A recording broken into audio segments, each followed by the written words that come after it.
Hello everybody, welcome to Learning Launch, and today we are going to start with the unit 5, that is environmental protection. बाकी की जो last 4 units हैं वो आपकी cover हो चुकी हैं और उनकी वीडियोस चैनल पे अपलोडेड है। आप उनकी बेटर अंडरस्टैंडिंग के लिए वो वीडियोस रिकमेंड कर सकते हैं। तो अब आज हम स्टार्ट करेंगे यूनिट नंबर 5, जिसमें हम पढ़ेंगे एनवायरमेंटल प्रोटेक्शन। ये अकॉर्डिंग टू एकेटीव सिलेबस ये यहाँ पे गिवन है कि आपके एकेटीव सिलेबस में क्या आएगा एग्जाम्स में। इसमें हमें क्या पढ़ना है, एनवायरमेंटल प्रोटेक्शन, जिसमें हमें पढ़ना है environmental protection act 1986, initiatives by non governmental organisation मतलब एनजीओज, और हमें क्या पढ़ना है, human population and the environment, population growth, environmental education और वुमेन एजुकेशन। सो आज के वीडियो स्टार्ट करते हैं। आपका फर्स्ट टॉपिक है एनवायरमेंटल लॉज। अब बेसिकली एनवायरनमेंट है, वहाँ पे ये कुछ लॉज है एनवायरनमेंट के जो वायलेट कर दिए जाते हैं, जिनकी वजह से एनवायरनमेंट को अफेक्ट करता है। बहुत सारी ऐसी ह्यूमन एक्टिविटीज हैं जिसकी वजह से क्या होता है, जिसकी वजह से बेसिकली क्या हो रहा है, एनवायरनमेंट को अफेक्ट हो रहा है, जिसकी वजह से कुछ लॉज ऐसे बनाए गए हैं जिसकी वजह से एनवायरनमेंट को इम्पैक्ट ना पड़े, और वो एनवायरनमेंट के लॉज अगर वायलेट होते हैं तो उसके लिए आपको हाई पेनल्टीज देनी पड़ती हैं। तो law provides a framework for regulating use of environment.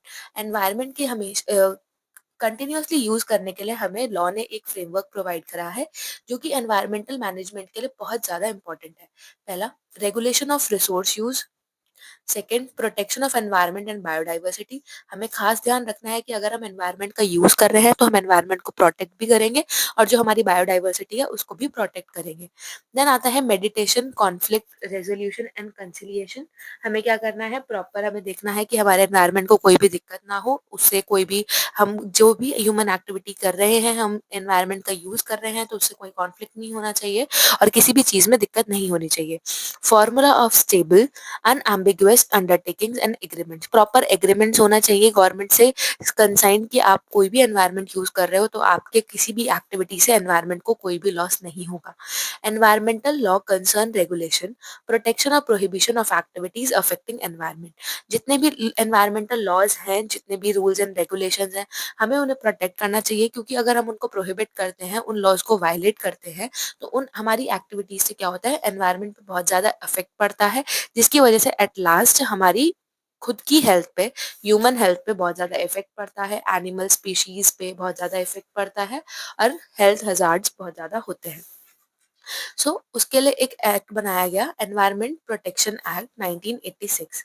अब इस एनवायरमेंट प्रोटेक्शन एक्ट में क्या था, ये हम देखेंगे कि 1986 में एक ऐसा एनवायरमेंट प्रोटेक्शन एक्ट बनाया जिससे एनवायरमेंट में को नुकसान ना हो और उसके लॉज भी सही रहे। तो बेसिकली इस एनवायरमेंट प्रोटेक्शन एक्ट का क्या मेन ऑब्जेक्टिव था, पहला, to protect and improve the environment, जिससे एनवायरमेंट को बचाया जा सके, एनवायरमेंटल पॉल्यूशन को प्रिवेंट किया जा सके और नेचुरल रिसोर्सेज का डिग्रेडेशन थोड़ा कम हो, क्योंकि जितना ज्यादा ह्यूमन एक्टिविटीज यूज हो रही हैं उसकी वजह से क्या हो रहा है, नेचुरल रिसोर्सेज बहुत ज्यादा यूज हो रहे हैं, एनवायरमेंट, जिसकी वजह से क्या हो रहा है, एनवायरमेंट में पॉल्यूशन बढ़ रहा है।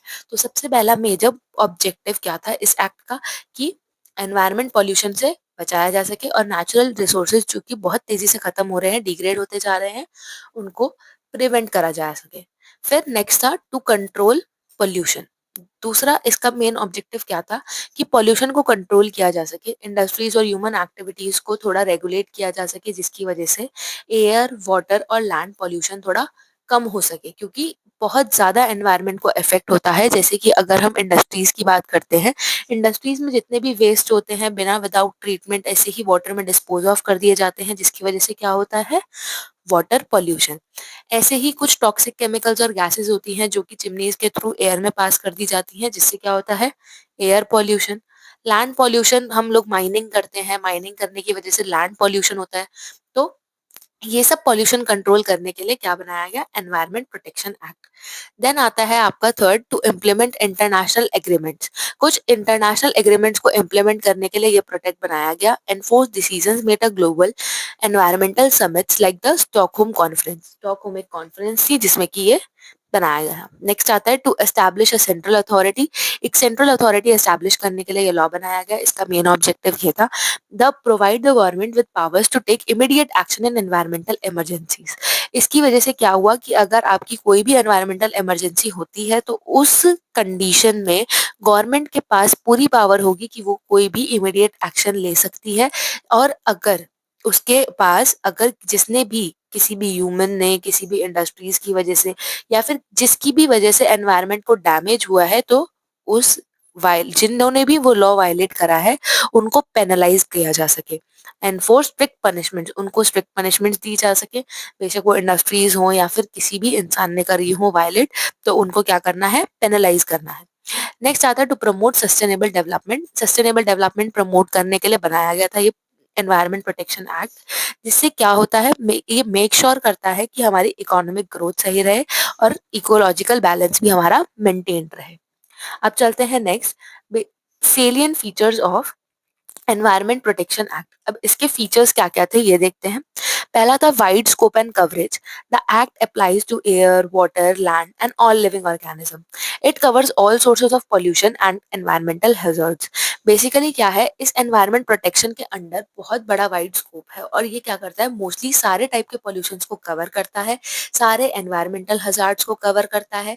जितने भी air pollution, water pollution, land pollution, जितना भी पॉल्यूशन हो रहा है या फिर जितने भी लिविंग ऑर्गेनिजम्स की, जितने ऑर्गेनिजम्स हैं, जितने टाइप के पॉल्यूशंस हैं, जितने एनवायरमेंटल हजार्ड्स हैं, सबको कवर करता है। इसका बहुत बड़ा वाइड स्कोप है और कवरेज है। नेक्स्ट आता है empowers the central government. Central government को अथॉरिटी देता है। क्या सेंट्रल गवर्नमेंट को अथॉरिटी देता है कि कुछ एनवायरमेंटल स्टैंडर्ड्स को सेट करना है, इंडस्ट्रियल एक्टिविटीज को रेगुलेट करते रहना है, हजार्डस सब्सटेंसेस को रेस्ट्रिक्ट करना है जिससे हजार्डस सब्सटेंसेस का यूज ना हो और हमारे एनवायरनमेंट को कम से कम नुकसान पहुंचे। Then conduct inspections and issue directions. Inspections conduct करवाते रहने हैं कि कोई भी इंडस्ट्रीज हैं तो आप उसमें जाके इंस्पेक्शन कर सकते हैं कि वहां पे क्या किसी भी उनकी एक्टिविटी से एनवायरनमेंट को तो कोई एनवायरनमेंट लॉ का तो कोई लॉ वायलेट नहीं हो रहा है। देन आता है आपका पॉल्यूशन कंट्रोल मेजर्स। आपको ऐसे पॉल्यूशन कंट्रोल मेजर्स लेने चाहिए, इंडस्ट्रीज को फॉलो करने हैं। कुछ एमिशन लिमिट्स दी हुई होती है कि उनको वो फॉलो करनी होती है, उनको वेस्ट डिस्पोजल मेथड्स बताए गए होते हैं और उनको प्रॉपर्ली एनवायरमेंटल गाइडलाइंस दी हुई होती हैं कि जिनके अंडर उन्हें वर्क करना ही होता है। It is compulsory to work under the environmental guidelines, जिसकी वजह से कोई भी एनवायरमेंटल लॉ वायलेट ना हो। नेक्स्ट आता है आपका एनवायरमेंटल इम्पैक्ट असेसमेंट, EIA जिसको बोलते हैं। ये मैं आपको लास्ट वीडियो में, ये आपका एक प्रॉपर टॉपिक है सिलेबस के अंदर कि एनवायरमेंटल इम्पैक्ट असेसमेंट क्या होता है, इसके अंदर कौन कौन से स्टेप्स आते हैं, कैसे कैसे होता है। ये प्रॉपर इवैल्यूएशन करता है एनवायरमेंटल, जो भी एनवायरमेंट पे इफेक्ट्स हो रहे हैं या फिर कोई भी बहुत बड़े स्केल पे, लार्ज स्केल पे अगर कोई प्रोजेक्ट स्टार्ट होता है तो उससे पहले ये बहुत जरूरी है, इट इज नेसेसरी कि आपका EIA एनवायरमेंटल इम्पैक्ट असेसमेंट हुआ हो कि अगर आप जो भी प्रोजेक्ट लगा रहे हो, जो भी लार्ज स्केल पे आप प्रोजेक्ट स्टार्ट कर रहे हो, उसका एनवायरमेंट पे क्या इम्पैक्ट पड़ेगा, ये इवेल्युएट करना is the most important thing. Then आता है power to close polluting units. अगर कोई भी फैक्ट्री या फिर प्रोजेक्ट एनवायरमेंट को हार्म कर रहा है तो गवर्नमेंट के पास ये अथॉरिटी है कि वो उसको उसी टाइम इमिडिएटली बंद करवा सकती है, क्योंकि एनवायरमेंट प्रोटेक्शन एक्ट ये बेसिकली फीचर देता है गवर्नमेंट को। नेक्स्ट आता है पेनल्टीज फॉर वायलेशन। जो भी एनवायरमेंट लॉ को वायलेट करते हैं, एनवायरमेंट इसमें प्रोटेक्शन एक्ट को वायलेट करते हैं, उनके पास, गवर्नमेंट के पास उनको पेनल्टीज देने के लिए प्रॉपर उनकी लिए उनको अलाउ होता है कि वो पेनल्टीज लगा सकते हैं, कि आप पेनल्टीज उनके ऊपर लगा के और फिर उनको सजा दी जा सकती है। फाइन दिया जा सकता है, पेनल्टीज किस केस में दी जा सकती है कि आप फाइन लगा सकते हैं अप टू ₹1,00,000 या फिर इम्प्रिजनमेंट का भी उनको पनिशमेंट दे सकते हैं। नेक्स्ट आता है आपका NGOs. NGOs are your basically non governmental organisations. आपकी नॉन गवर्नमेंटल ऑर्गेनाइजेशंस को क्या कहा जाता है? NGOs. NGOs are independent non profit organisations that work for social, environmental and humanitarian causes. They operate at local, national and international levels and play a crucial role in addressing environmental issues. Basically जो NGOs होते हैं ये independent होते हैं, इनका कोई भी profit नहीं होता है, ये बेसिकली सोशल वर्क के लिए, ये बेसिकली क्या करते हैं, एक सोशल वर्क करते हैं जिससे एनवायरमेंट के कॉजेज को देखते हैं या फिर ह्यूमैनिटेरियन कुछ कॉजेज ऑर्गेनाइजेशंस होते हैं उनके लिए वर्क करते हैं, इनका इसमें खुद का कुछ प्रॉफिट नहीं होता, ये बेसिकली नॉन प्रॉफिट ऑर्गेनाइजेशंस होती हैं। ये लोकल लेवल पे भी ऑपरेट करती हैं, नेशनल लेवल पे भी ऑपरेट करती हैं और इंटरनेशनल लेवल्स पे भी ऑपरेट करती हैं और एनवायरमेंटल इशू को एड्रेस करने के लिए एक बहुत बड़ा रोल प्ले करती हैं। अब बेसिकली एनजीओज का क्या रोल है एनवायरमेंटल प्रोटेक्शन में, ये देख लेते हैं। एनजीओज किस चीज में हेल्प करता है? पहला, it's helps in spreading awareness. अब क्या करता है, जो भी एनवायरमेंटल इशू है उसके लिए अवेयरनेस स्प्रेड करता है कि ये अवेयरनेस हमें रखनी है। नेक्स्ट आता है implementing conservation projects. Conservation projects implement करता है ऐसे एनजीओज की फॉरेस्ट के लिए, वाइल्ड लाइफ के लिए, वाटर बॉडीज के लिए कुछ कंजर्वेशन प्रोजेक्ट्स होते हैं जिनसे इनको कंजर्व किया जा सकता है। Then it promote sustainable development through eco friendly practices. कुछ ऐसी इको फ्रेंडली प्रैक्टिसेस को प्रैक्टिस करता है जिसकी वजह से सस्टेनेबल डेवलपमेंट को प्रमोट किया जाता है। नेक्स्ट आता है working with the government to enforce environmental laws. अब ये बेसिकली क्या करता है, गवर्नमेंट के साथ काम करता है जिसकी वजह से एनवायरमेंटल लॉज को एनफोर्स किया जा सके, एनवायरमेंटल लॉज को लागू किया जा सके और उनको वायलेट ना किया जा सके। उनको अगर हम वायलेट करेंगे तो क्या होता है, पेनल्टीज लगा सकते हैं। ये उसके पास, गवर्नमेंट के पास पूरी अथॉरिटी होती है कि वो उसी टाइम उसी फैक्ट्री को या फिर उसी वायलेटर को क्या कर सकती है, पनिश कर सकती है। उसी टाइम उस इंडस्ट्री को या फिर फैक्ट्रीज को शट डाउन करा सकती है। नेक्स्ट आता है conducting research and advocacy for policy changes. Policy change कराने के लिए उन पे रिसर्च भी कंडक्ट कराता है NGO. Next, major initiatives taken by NGO for environmental protection. अब ऐसे कौन से इनिशिएटिव्स हैं जो एनजीओ ने लिए हैं बेसिकली किसको, एनवायरमेंट को प्रोटेक्ट करने के लिए? तो पहला आता है चिपको मूवमेंट। चिपको मूवमेंट किसके थ्रू हुआ था? एनजीओ की थ्रू ही हुआ था और एक्टिविस्ट के थ्रू हुआ था। ये क्या था basically, it is one of the first environmental movements in India. ये सबसे पहला एनवायरमेंटल मूवमेंट था। कब स्टार्ट हुआ था? It is started in 1970। किस लिए हुआ था? फॉरेस्ट को बचाने के लिए, डिफॉरेस्टेशन से। क्योंकि उस टाइम क्या हो रहा था, बहुत लार्ज अमाउंट में डिफॉरेस्टेशन हो रहा था, फॉरेस्ट को काटा जा रहा था just for human use, just for human activity. तो क्या हुआ उस टाइम 1970s में, ये एक प्रोटेक्ट स्टार्ट हुआ, प्रोटेस्ट, जिसमें क्या हुआ, हमने फॉरेस्ट को प्रोटेक्ट किया, किससे? डिफॉरेस्टेशन से। इसमें बेसिकली क्या हुआ था, ह्यूमंस ने क्या किया था, चिपको मूवमेंट में क्या हुआ था, जो लोग थे, जो पब्लिक थी, उन्होंने क्या किया, जाके फॉरेस्ट को हग किया, उनके साथ चिपक के खड़े हो गए कि जिनसे लोग जो है वो फॉरेस्ट को कट ही ना कर सके। नेक्स्ट आपका जो इनिशिएटिव है वो है ग्रीन पीस इंडिया। ये बेसिकली क्या करता है, it works on climate change, renewable energy और क्या करता है, डिफॉरेस्टेशन को रोकता है। Basically it fight against pollution, जो भी इंडस्ट्रीज के थ्रू पॉल्यूशन होता है उसके अगेंस्ट फाइट करता है।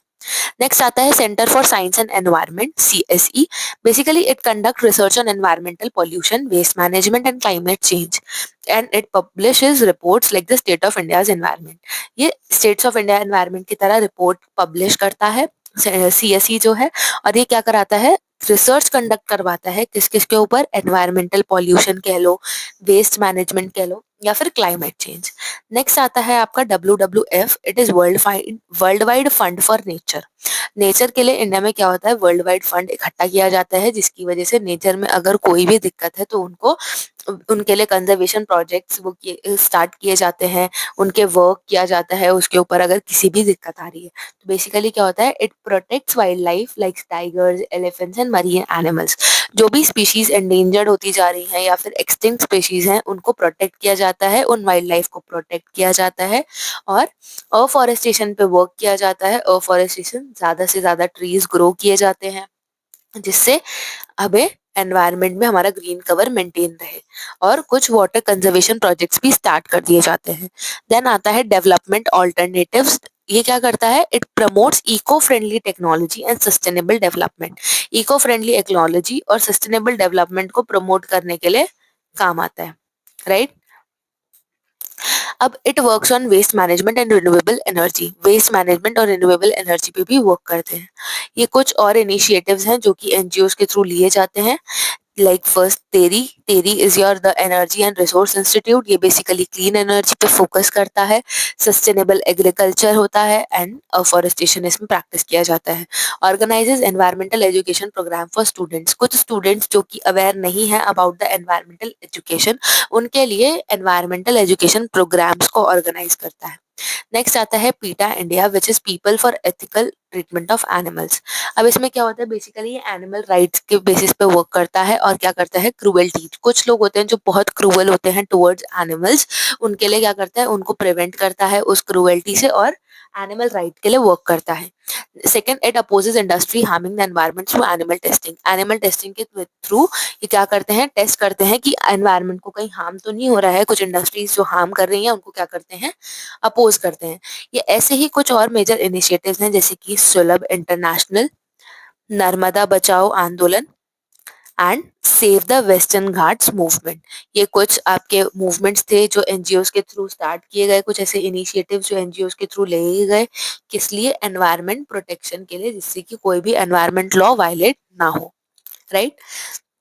अब चलते हैं नेक्स्ट टॉपिक पे, it is your population growth. Population growth refers to the increase in the number of individuals in a given population over a specific period. Basically population growth किसको बोला जाता है कि जितने ज्यादा individuals increase कर रहे हैं, जितनी भी population है उसमें कम टाइम में कुछ specific period में बहुत ज्यादा लोग ऐड हो रहे हैं, बहुत ज्यादा न्यू इंडिविजुअल्स आ रहे हैं, उनको बोला जाता है पॉपुलेशन ग्रोथ। बेसिकली ये किस में मेजर होती है, it is measured in the terms of growth rate, जो कि परसेंटेज में एक्सप्रेस की जाती है। वो पॉजिटिव भी हो सकती है अगर पॉपुलेशन इंक्रीज कर रही है और नेगेटिव भी हो सकती है जब पॉपुलेशन डिक्रीज कर रही है। अब कौन कौन से ऐसे फैक्टर्स हैं जो पॉपुलेशन ग्रोथ को अफेक्ट करते हैं, बेसिकली चार फैक्टर्स होते हैं। बर्थ रेट, नैटालिटी जिसको बोला जाता है, birth rate is the number of live birth पर 1000 पीपल इन अ ईयर। साल में, एक साल में 1000 पर पीपल, कितने लोग लोग लाइव बर्थ कर रहे हैं, the number of live birth पर 1000 पीपल। हर 1000 लोग में कितने नए लोग जन्म ले रहे हैं, उनको बोलता है बर्थ रेट। नेक्स्ट आता है डेथ रेट जिसको बोलते हैं मोर्टालिटी। हर 1000 लोग में कितने लोगों की डेथ हो रही है पर ईयर, उसको बोलते हैं मोर्टालिटी। नेक्स्ट आता है इमिग्रेशन। इमिग्रेशन मतलब क्या होता है, the movement of people into a country which increases the population. अब क्या हो रहा है, कुछ लोग कंट्री में मूव कर रहे हैं, कहीं और से मूव कर रहे हैं, इमिग्रेट हो रहे हैं, उसकी वजह से क्या हो रहा है, पॉपुलेशन इंक्रीज हो रही है। एमिग्रेशन क्या होता है, emigration is basically movement of people out of a country. अब कंट्री से कुछ लोग जा रहे हैं जिनकी वजह से पॉपुलेशन डिक्रीज हो रही है, एमिग्रेशन बोलते हैं उसको। अब इन्हीं चार फैक्टर्स की वजह से पॉपुलेशन ग्रोथ जो है वो अफेक्ट करेगी, या तो बर्थ रेट, या डेथ रेट, या इमिग्रेशन, कुछ नए लोग आ रहे हैं कंट्री में जिसकी वजह से पॉपुलेशन बढ़ रही है, या फिर एमिग्रेशन, कुछ लोग जा रहे हैं कंट्री से जिनकी वजह से पॉपुलेशन डिक्रीज हो रही है। अब basically population growth rate control करने का तरीका क्या है, कैसे कंट्रोल करते हैं, मतलब क्या ग्रोथ रेट कैलकुलेट कैसे करते हैं, उसको देखने का फॉर्मूला क्या है, बर्थ प्लस इमिग्रेशन। कितने बर्थ हुए और कितने लोग इमिग्रेट हुए, मतलब कितने लोग नए आए। बर्थ रेट इज कितने न्यू लोग बॉर्न हुए और इमिग्रेशन इज कितने न्यू लोग दूसरी कंट्री से हमारी कंट्री में आए, उनको प्लस, माइनस कितनी डेथ हुई और एमिग्रेट कितने लोग हुए। It is your emigration. यहाँ पे ये गलत लिखा है, इसको आप ठीक करके लिख लेना, it is emigration, it is not immigration, it is emigration. Okay, birth plus immigration minus deaths plus emigration divide by total population into 100। ये है आपका population growth rate, final growth rate calculate करने का फॉर्मूला, राइट। अब चलते हैं, next आता है आपका एनवायरमेंटल एजुकेशन। अब एनवायरमेंटल एजुकेशन बेसिकली क्या होती है, education plays a very important role in dealing with global issue. आजकल के टाइम में जितने भी ग्लोबल इशू हैं उन सब से डील करने के लिए एजुकेशन एक बहुत ही इंपॉर्टेंट रोल प्ले करती है, plays a very important role, right. Environmental education is an integral process which deals with man's interrelationship with his natural and man-made surroundings by the relation of population, pollution, resource allocation, resource depletion, conservation, tech, urban and rural planning. अब basically क्या होता है, environmental education जो है वो एक integral process है जो बेसिकली मैंस या फिर उसके सराउंडिंग्स के बीच में एक इंटर रिलेशनशिप है। वो रिलेशन पॉपुलेशन का भी हो सकता है, पॉल्यूशन का भी हो सकता है या फिर और किसी चीज़ का भी हो सकता है। बेसिकली एनवायरमेंटल एजुकेशन जो है वो एक इंटीग्रल प्रोसेस है। It is intended to promote awareness and understanding of environment among citizens, hence environmental education is meant to bring out required changes in knowledge, understanding, attitude, and skills pertaining to environment, conservation, and ecological balance. Basically environmental education की help से क्या होता है, ये हमारे अंदर कुछ ऐसे अवेयरनेस लाते हैं, कुछ चेंजेस आते हैं नॉलेज के अंदर, जिसकी वजह से क्या होता है, हमें समझ आता है कि एनवायरनमेंट में क्या क्या स्किल्स हैं, क्या क्या हमें एनवायरनमेंट को समझना चाहिए, इकोलॉजिकल बैलेंस क्या है, हमें उसको कैसे कंजर्व करना चाहिए, ये चीजें समझ आती हैं। तो बेसिकली एनवायरमेंटल एजुकेशन क्या करती है, it brings required changes. Therefore, it must be considered as a solution for all environmental problem, and goal of environmental education should be to improve and enhance quality of life. Basically, हमें ये मान लेना चाहिए कि जितनी भी environmental problems है सबका एक solution एनवायरमेंटल एजुकेशन। इससे क्या होता है, ये हमें हेल्प करेगा हमारी क्वालिटी ऑफ लाइफ, हमारी लाइफ की जो भी क्वालिटी है उसको इम्प्रूव करने में और एनहांस करने में बहुत ही एक हेल्प करेगा। नेक्स्ट आता है WWF। WWF मैंने अभी बताया था क्या था। WWF, अगर यहाँ पे मैंने आपको ये बताया था, world wide fund for nature. तो world wide fund for nature, WWF India believes that like environmental education is a lifelong process to seek relevant solutions to environmental and social issues. Basically environmental education को एक life long process माना गया, जिसकी वजह से क्या कर सकते हैं हम, relevant solutions और हमारे जितने भी एनवायरमेंटल और सोशल इश्यूज हैं उनके लिए हम एक रेलेवेंट सॉल्यूशन निकाल सकते हैं। एनवायरमेंटल एजुकेशन के बाद आपका आता है ऑब्जेक्टिव्स। अब बेसिकली एनवायरमेंटल एजुकेशन के क्या क्या ऑब्जेक्टिव्स हैं।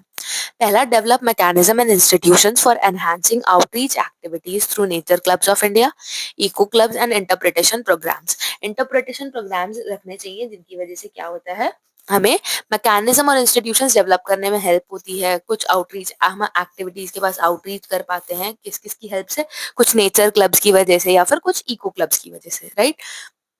नेक्स्ट आता है increase our presence with influence in formal education system at primary and higher levels through policy advocacy with central boards and national council for education and research training.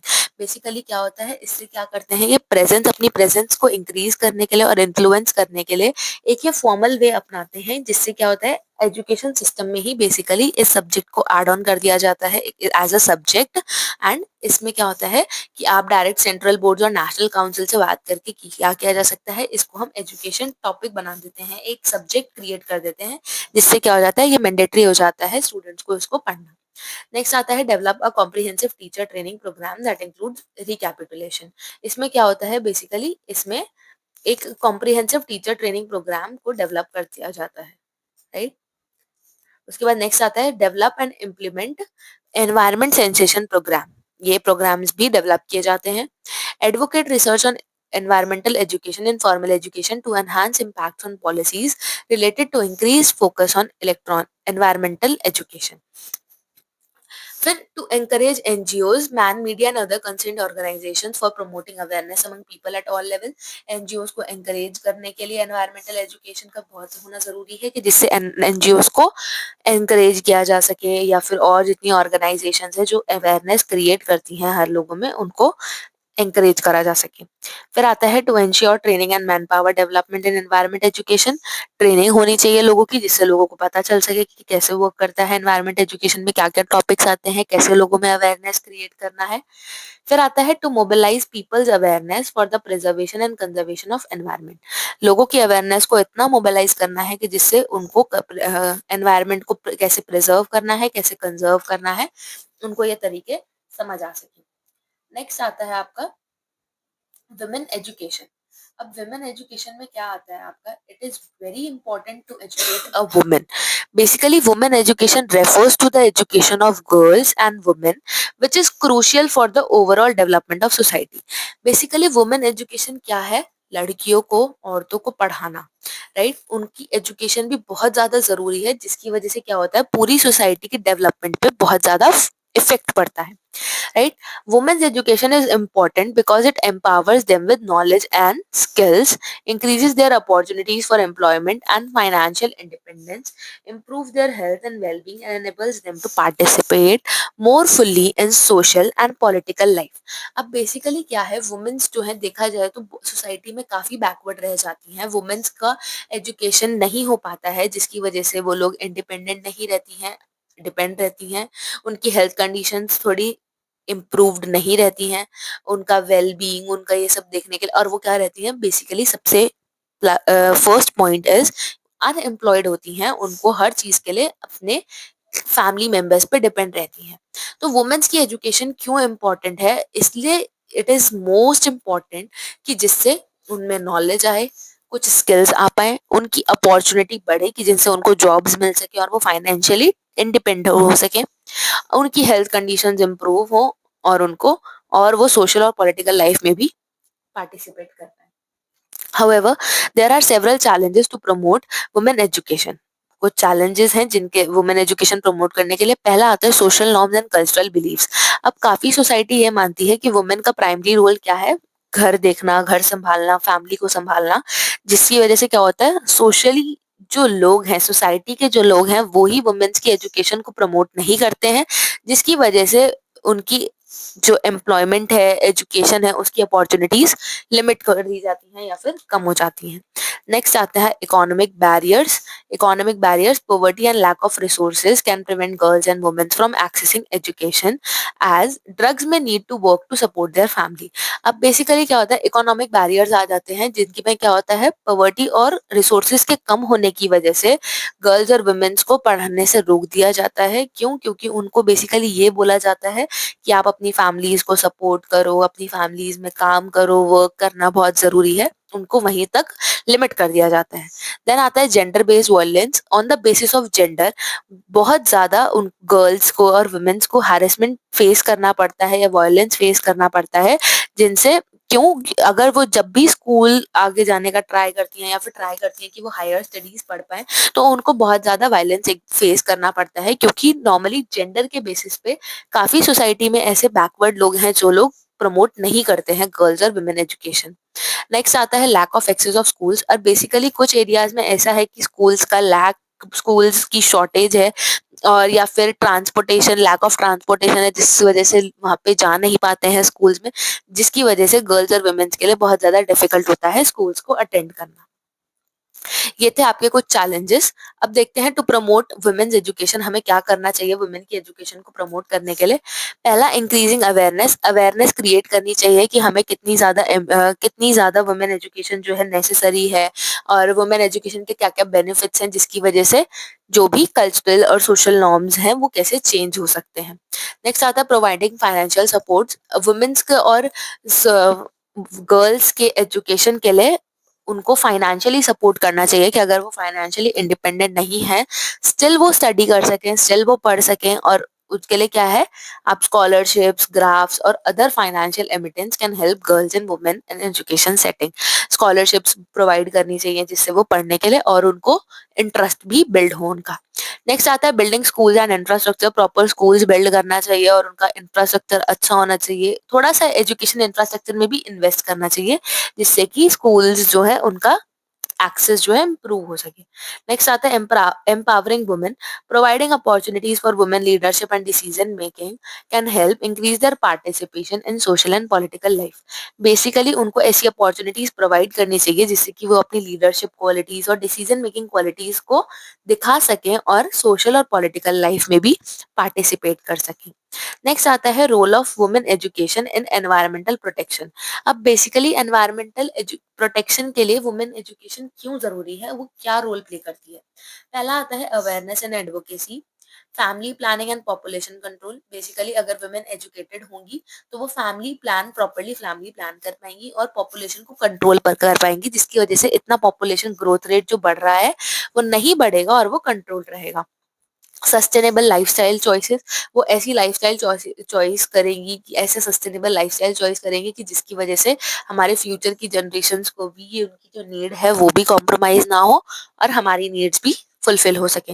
Resource management, properly resource को manage करेंगे कि जितना है ज़रूरी है उतना ही ज़रूरी हो पाए। हम अपने रिसोर्सेज को कैसे प्रिजर्व कर सकते हैं, कंजर्व कर सकते हैं, वो वुमेन एजुकेशन के थ्रू बहुत पॉसिबल है। Then interconnectedness of women rights and environmental issues, and जो वुमेन्स के राइट्स हैं और एनवायरमेंटल इश्यूज हैं वो आपस में इंटरकनेक्टेड भी हैं, जिसकी वजह से वो वुमेन्स जो हैं बहुत वो इजीली अच्छे से समझ पाएंगी। Community resilience and entrepreneurship and innovation, right, ये थे आपके कुछ रूल। अब आता है policy of India government for development of women education. अब वुमेन एजुकेशन को डेवलप करने के लिए इंडिया गवर्नमेंट ने ऐसी कौन कौन सी पॉलिसीज बनाई जिसकी वजह से वुमेन एजुकेशन को हम डेवलप कर सकते हैं। ये कुछ सम पॉलिसीज हैं जिनको आप पढ़ सकते हैं। सर्व शिक्षा अभियान, बेटी बचाओ बेटी पढ़ाओ, ये ऐसी कुछ पॉलिसीज हैं जो वुमेन एजुकेशन के लिए डेवलप करी गई थी। National policy on education, Pragati and सक्षम स्कॉलरशिप, जिसमें आपको स्कॉलरशिप प्रोवाइड करी गई। Digital gender Atlas for advancing girls education, girl advance education के लिए एक जेंडर एटलस बनाया गया कि जेंडर के बेसिस पे कोई भी बायस नहीं होगा, राइट। ये थी आपकी कुछ पॉलिसीज जिनके थ्रू आप गवर्नमेंट ने बनाई, इंडिया गवर्नमेंट ने, कि जिससे वुमेन एजुकेशन को डेवलप किया जा सके। अब नेक्स्ट हमें आते हैं सम प्रैक्टिस क्वेश्चंस। ये मैंने आपको कुछ प्रैक्टिस क्वेश्चंस गिवन है कि कैसे क्या ये आपके क्वेश्चंस पेपर में कैसे पूछा जाता है, एग्जाम में, एकेटिव एग्जाम में कैसे पूछे जा सकते हैं क्वेश्चंस, एंड आपको कैसे इनके आंसर करने हैं, आपको इनके आंसर इसी वीडियो में मिल जाएंगे। तो आपके कुछ क्वेश्चंस क्या है, व्हाट इज वुमेन एजुकेशन, ये मैं आपको सब पढ़ा चुकी हूँ। Why is it necessary, what are the challenges and how to promote women education. Next आता है what do you mean by NGOs, आपको इसमें इसकी फुल फॉर्म लिखनी है, नॉन गवर्नमेंटल ऑर्गेनाइजेशंस, और कौन कौन से इनिशिएटिव्स हैं जो कि एनजीओ ने लिए एनवायरनमेंट को प्रोटेक्ट करने के लिए। नेक्स्ट आपका एनवायरनमेंट प्रोटेक्शन एक्ट 1986 क्या है, ये आपको शॉर्ट क्वेश्चंस में पूछा जा सकता है सेक्शन ए में, तो आप ये लिख सकते हैं। नेक्स्ट आता है what do you mean by population growth, population growth क्या है, ये भी 2 नंबर में क्वेश्चन आ सकता है। और पॉपुलेशन ग्रोथ रेट कैसे कैलकुलेट करते हैं, वो फॉर्मूला भी मैंने आपको ऊपर वीडियो में बताया है। फिर name some policies of India government for development of women education, ये अभी मैंने जस्ट लास्ट स्लाइड में आपको दिखाई थी कुछ पॉलिसीज, तो आप इसमें वो लिख सकते हैं। एंड देन आता है what do you mean by environmental education and what are their objectives. Environmental education में आपको पढ़ा चुकी हूँ कि एनवायरमेंटल एजुकेशन क्या है, क्यों जरूरी है, और उसका क्या ऑब्जेक्टिव है, ये आपको ऊपर में पढ़ा चुकी हूँ। So that's it for the today's video. इस वीडियो में आपके जितने भी टॉपिक्स थे, सारे टॉपिक्स मैंने आपको पढ़ा दिए हैं। होप सो आपको समझ आए होंगे। अगर आपको वीडियो पसंद आया हो तो do like, share and subscribe, और अगर आपको कोई भी डाउट हो तो आप कमेंट करके पूछ सकते हैं। आज के वीडियो के लिए इतना ही, और आपके all the 5 units have been covered. तो आप किसी भी यूनिट की वीडियो, वन शॉट वीडियो देखने के लिए आप चैनल पे जाके देख सकते हैं, and don't forget to subscribe the channel. Thank you, that's it for today, good bye.